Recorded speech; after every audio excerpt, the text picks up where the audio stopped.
Ayat yang ke-20 Allah berfirman, Qul innama ad'u rabbi wala usyriku bihi ahada. Katakanlah, wahai Muhammad, sesungguhnya aku hanya menyembah Rabbku dan aku tidak mempersekutukannya dengan apapun. Para ahli tafsir dalam kitab tafsir Al-Muyassar berkata, Qul ayyuhar rasul, katakan wahai rasul, lihaula'il kuffar, kepada orang-orang kafir itu, innama a'budu rabbi wahda, sesungguhnya aku hanya menyembah Rabbku saja, wala usyriku ma'ahu fil ibadati ahada, dan aku tidak menyekutukan Allah subhanahu wa ta'ala dalam beribadah dengan seorang pun. Jemaah pengajian rahimani wa rahimakumullah, semoga Allah subhanahu wa ta'ala merahmati kita semuanya. Setelah berbicara tentang kesyirikan, larangan melakukan kesyirikan, berbicara tentang bagaimana hebatnya Rasulullah sallallahu alaihi wasallam dalam menghambakan diri kepada Allah Subhanahu wa taala, sampai-sampai para jin yang mendengar bacaan Rasulullah sallallahu alaihi wasallam itu berkumpul berlomba-lomba untuk mendengarkan apa yang diucapkan oleh Rasulullah sallallahu alaihi wasallam. Allah subhanahu wa ta'ala memerintahkan kepada Rasulullah SAW untuk mengumumkan.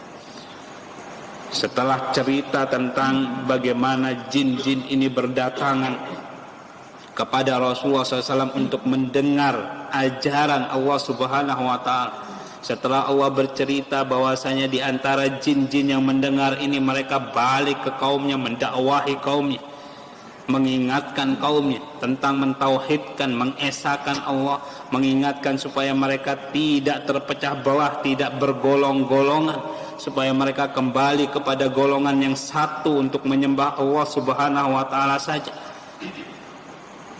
Rasulullah SAW diperintahkan untuk mengumumkan kepada orang-orang kafir itu bahwasanya aku hanya menyembah Allah subhanahu wa ta'ala saja, tidak menyekutukan Allah subhanahu wa ta'ala dengan satu apapun. Jemaah pengajian rahimani wa rahimakumullah,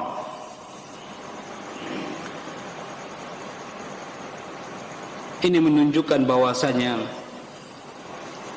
dakwah beliau yang paling utama yang diusung oleh beliau adalah dakwah tauhid, mengesahkan Allah dan menjauhkan diri dari kesyirikan.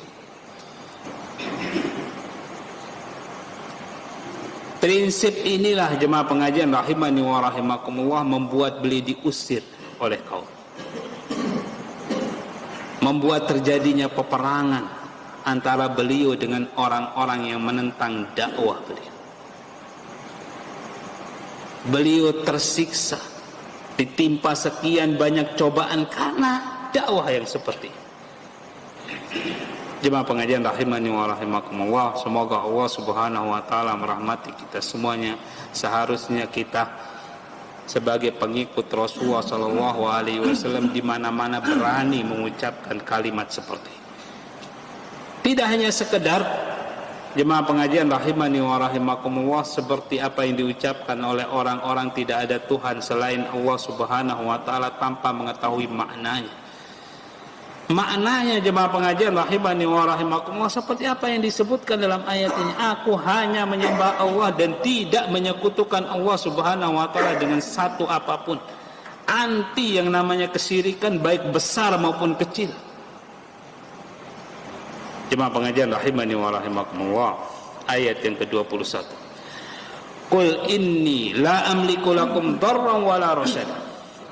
Katakanlah wahai Muhammad, sesungguhnya aku tidak mampu menolak mudarat dan tidak pula mampu mendatangkan kebaikan kepadamu.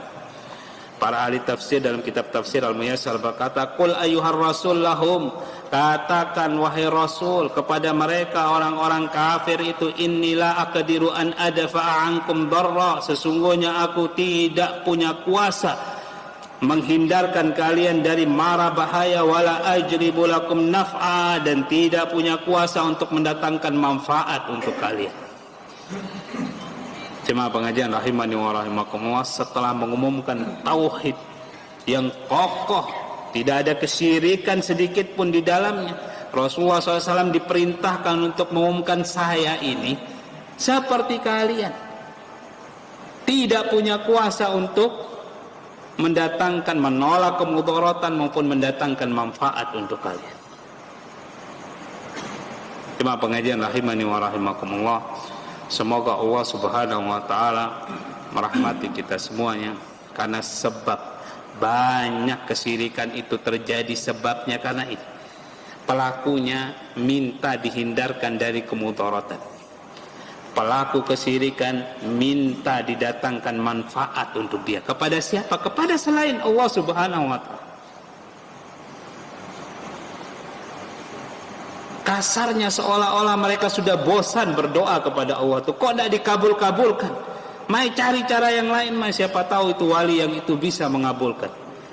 Siapa tahu batu keramat di sini bisa mengabulkan. Siapa tahu kuburan yang itu bisa mengabulkan doa kita.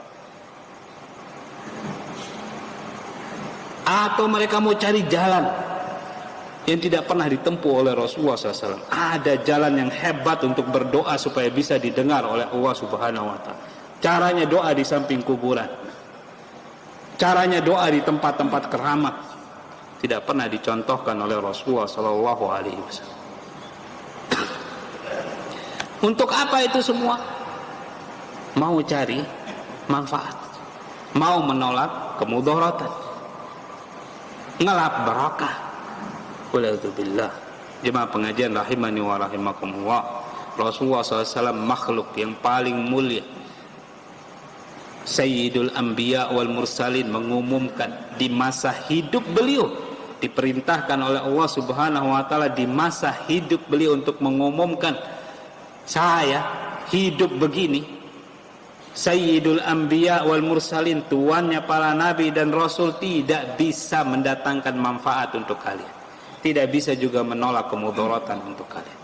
Apalagi setelah beliau meninggal, apalagi di bawah Rasulullah SAW dari kalangan para sahabat, para wali, entah apa namanya.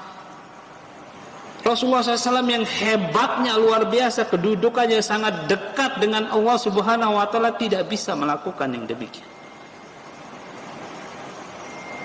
Kita minta kepada Allah Subhanahu wa taala, mohon perlindungan kepada Allah Subhanahu wa taala. Jangan berbuat kesyirikan. Ini saja yang diminta jemaah pengajian rahimani wa rahimakumullah. Ini saja inti dakwah kita ini. Justru yang seperti ini dimusuhi, walauzubillah. Dakwah yang seperti ini dikatakan Wahabi, Wahabi. Apa salahnya dakwah yang seperti ini? Apa salahnya? Kita minta orang supaya ikhlas memurnikan ibadah kepada Allah Subhanahu wa taala, tidak melakukan kesyirikan-kesyirikan. Apa salahnya? Jemaah pengajian rahimani wa rahimakumullah, semoga Allah Subhanahu wa taala merahmati kita semuanya.